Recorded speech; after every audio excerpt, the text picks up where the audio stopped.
TORRES has a new album out, and I've actually never listened to her before this album, but I have to say indie woman writes, specifically folk indie women writes.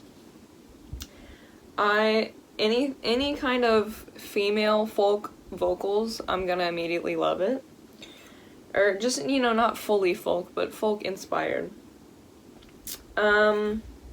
So yeah, I had to check this album out. Someone suggested it to me. Hadn't really listened to her before.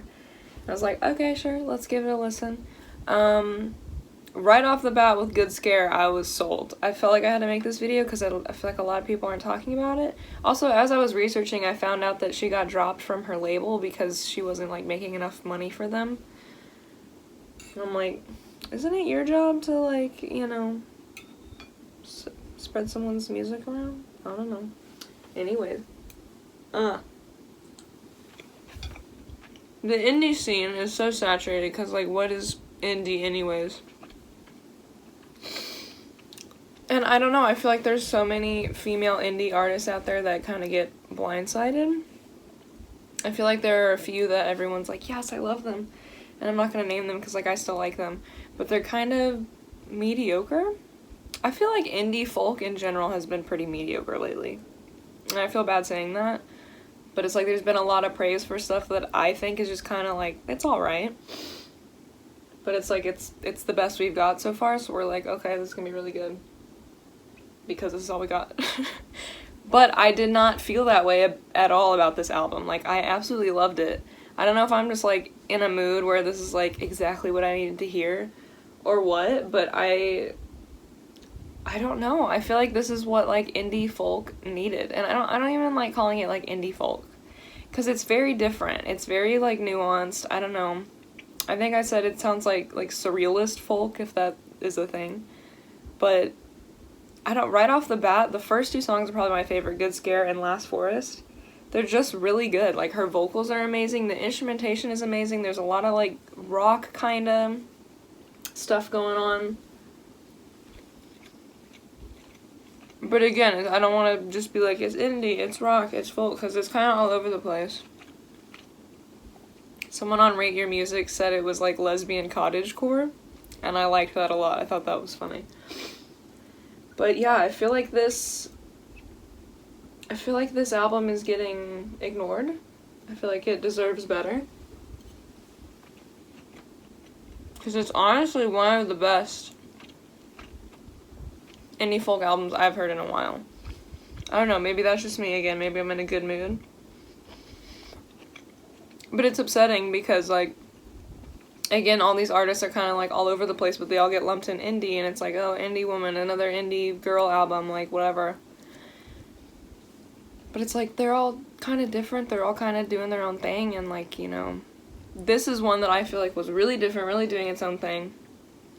And I don't know, I kind of, like, skimmed through some of her previous discography, and, like, I feel like she's definitely changed a lot. I feel like she's definitely, like, coming into her own a lot. This just feels more genuine, in a way, if that makes sense.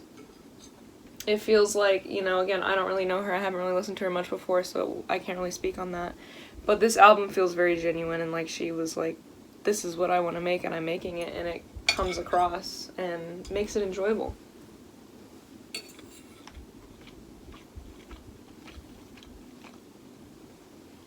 I did like a singing thing in elementary school that was Australian themed. So I have this hat, and I just found it in my closet, and I was like, let's wear it.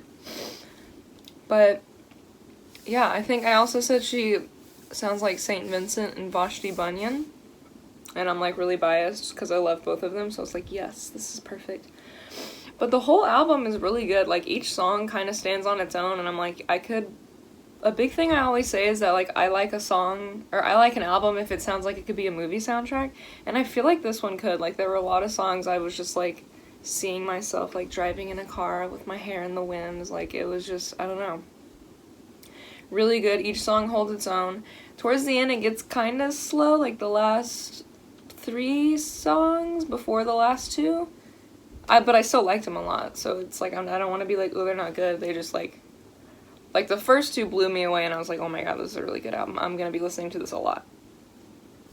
And then I guess just because of the initial hype was dying down as I continued on through the album. But I don't know. It's really good. Her voice is amazing. There's a lot of feeling. Like, there's some songs that are really simple, like, instrumentation-wise, but there's just a lot of feeling in them. And I wanted to cry listening to them for no reason.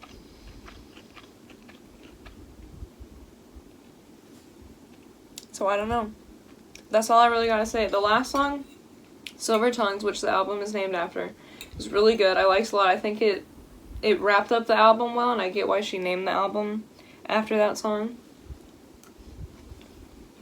I feel like it did a good job, like, evolving within itself, if that makes sense, as a song. And it just kind of, it wrapped everything up in a pretty little bow. And I loved it. I want to listen to it again. You should listen to it. You know? Support smaller artists, because they are good. And the music industry isn't. So, giving this album 8 out of 10. I like it a lot.